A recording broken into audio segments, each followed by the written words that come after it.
It is good to point the lives of Jacob Juma, Cyrus Jirongo, and William Ruto. And you can see the line between politics and business. And that is something that continues to hurt the Republic. Even they are falling out. It tells you, it points a lot to the politics of betrayal and the politics of transaction, the transaction politics that we continue to normalize as a country.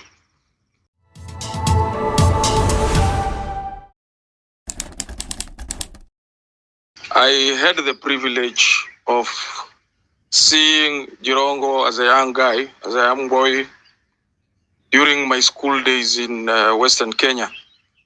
And I want to say this is a man that at that time I had not developed a passion for politics. But I can authoritatively say this is a man that commanded a lot of power. This is a man that had everything revolving around him. But allow me, because this is a discussion, I think, when this news broke very early in the morning, happened to have seen and I engaged my friend Hillary. And on our discussion, the first thing that I pointed out was Cyrus Jirongo during his days in the youth for Kanu 92. And it's good to remind the people of Kenya that Jirongo rose to national prominence in the early 90s as the founding chair and the chief mobilizer of the K92, a unit that to this very day, with its activity and what they normalized during those days, still hurt the Republic. Y92 played a decisive role in President Daniel Arap Moi re-election in 1992. We all know that. And I don't know if that is what was meant to bring the multi-party. Also, this movement that is highly associated with Cyrus Jirongo demonstrated that the power of youth mobilization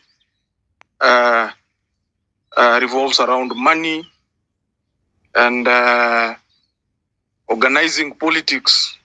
It was not about ideology or any other thing. So the Cyrus Jirongo that I know remained very visible outside the parliament. Jirongo remained a political strategist who I believe, and I did see many politicians in Western Kenya consult even when he was outside politics. Some went to consult deeper.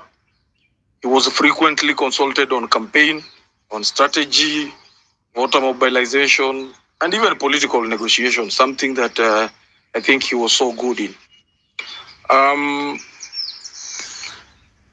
There are things that I would want to also to point out, the normalization of political entrepreneurship, something that I think I've stated still continues to hurt our country, and something that can be associated with Jirongo. Because Jirongo blurred the line between politics and business.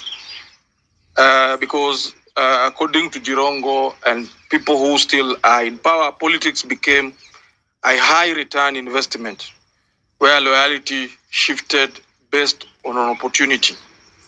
And Jirongo is on record having fallen out with this particular presidency. You all remember during the burial of the late, Jacob Juma? Something that it tells you, it is good to point the lives of Jacob Juma, Cyrus Jirongo, and William Ruto. And you can see the line between politics and business. And that is something that continues to hurt the Republic. Even they are falling out.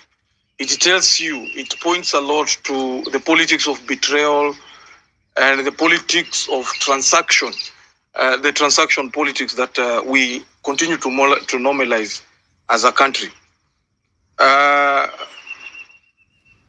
Jirongo, I rarely believe whether he believed in the politics of ideology, politics was a means of to accumulate and protect wealth. Even when he was outside, uh, Jirongo remained isolated simply because the guys that they worked together during those days, and it is good to point out that Jirongo and William Ruto came the same time when also William Ruto had defeated a very powerful figure in Eldoret North politics. I think he was called, if my history serves me well, something like Chesire. And also Jirongo became a member of parliament for Lugari, a constituency that my sister schooled.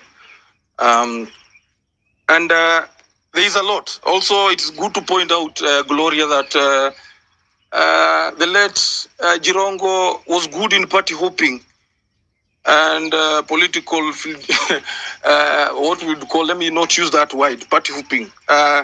Jirongo shifted alliances and political vehicles whenever it was convenient for him. And it points out to what I have just said, the politics of betrayal, the politics of transaction. And he even dared to go for the presidency. I remember Jirongo once went for the presidency using the it was UDM, yeah, something like that. And so he's also a man who dared.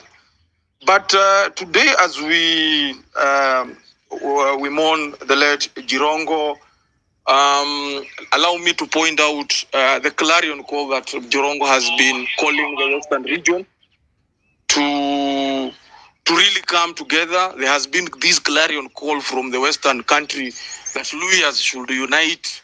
This is something that I think the late Jirongo tried bringing the leaders in that particular region together.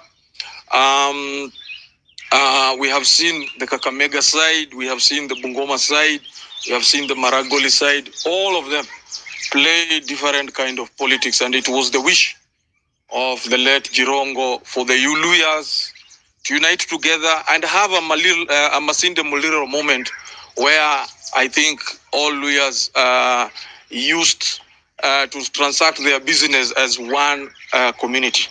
So as I learned, I wish the family, I wish the friends, and I wish the relatives a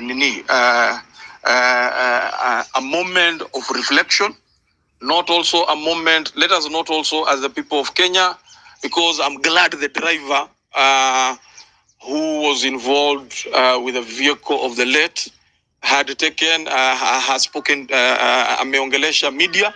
And this is important for also for Kenyans not to, because sometimes we fall into some discussion that sometimes don't really sit well.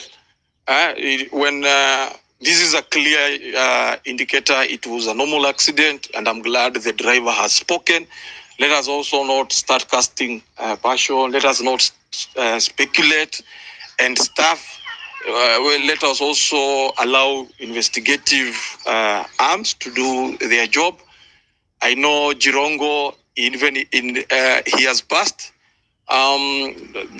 They did not see, let me put it, they did not see eye to eye with the current president, courtesy of the politics of the day, and those are politics, that is normal. And William Ruto can only mourn a friend who I think to him is a mentor. And I think William Ruto has learned a lot of things from Cyrus Jirongo. Today, William Ruto cannot brag that he just became this prowess in business. Whether the businesses are legal or illegal, there is a lot that he has learned from the late Cyrus Jirongo. And I would expect the president to give, even if they were not in good terms at the tail end of Jirongo's life, at least for him, I appreciate Rafiki yake. Thank you so much, Hillary.